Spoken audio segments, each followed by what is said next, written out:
স্বাধীনতার বিপক্ষের শক্তি চিরদিনের জন্য যেন হারিয়ে যায়, তাদের বিলুপ্ত হয়। আমার প্রাণপ্রিয় রণাঙ্গনের সাথী বন্ধু সহ উপস্থিত রণাঙ্গনের বন্ধুদের এই দোহার উপজেলা এবং নবাবগঞ্জ উপজেলা বাংলাদেশের মধ্যে সবচেয়ে সমৃদ্ধ উপজেলা।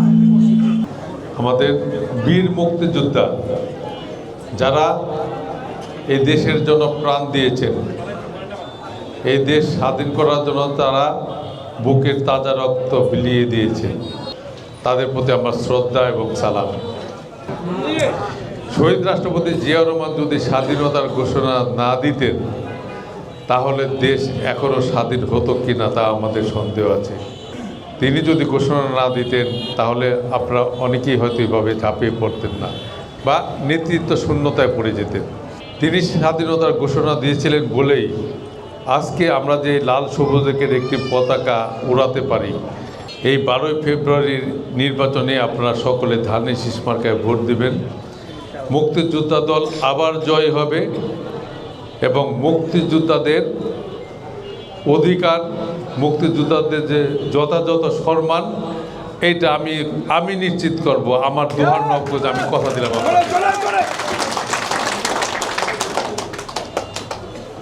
মুক্তিযোদ্ধাদের প্রতি যদি কেউ কটূক্তি করে, মুক্তিযোদ্ধাদের প্রতি যদি কেউ খারাপ আচরণ করে অথবা তাদের প্রতি কেউ খারাপ দৃষ্টিতেও তাকাতে চায় তাহলে তাদের বিরুদ্ধে আমরা আইনগতভাবে ব্যবস্থা নেব এবং কোনো রকম আমার প্রাণের মুক্তিযোদ্ধা ভাই বোন তাদের সন্তানদের প্রতি কোনো রকম অবিচার, কোনো রকম নির্যাতন আমি বাঁচা থাকতে হতে দেব না ইনশাল্লাহ।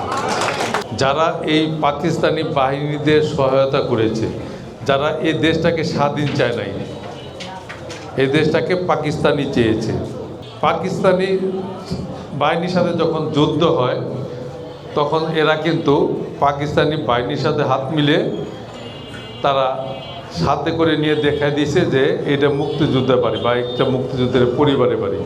ওই সময় তাদেরকে কি বলতেন আপনারা? আল বদর, আল রাজাকার, আল শামস।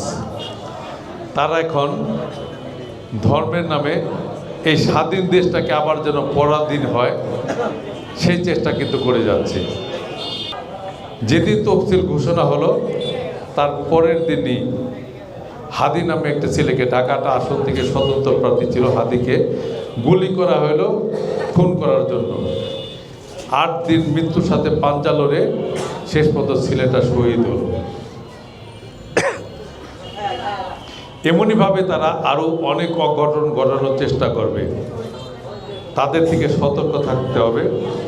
তারা স্বাধীন বাংলাদেশের চেতনাকে বুকে ধারণ করে স্বাধীনতার সুফল সকলে ভোগ করব সে প্রত্যয় ব্যক্ত করে আপনাদের সকলের মঙ্গল এবং সুস্বাস্থ্য কামনা করে মুক্তিযোদ্ধা ভাইদের প্রতি অভিনন্দন এবং শ্রদ্ধা জ্ঞাপন করে জান্নাতের মেহমান হিসেবে কবুল করে নিন।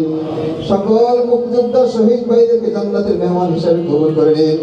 বীর মুক্তিযোদ্ধা ভাইরা যারা জীবিত আছেন, মৃত্যু বয়সে আল্লাহ তাদেরকে আপনি সুস্থতা দান করেন, ন্যায় হায়াতের মধ্যে বরকত দান করেন। পরিবার পরিজনের মধ্যে আল্লাহ যারা বেঁচে আছেন সকলের উপর খাস রহমত নাযিল করে দিন।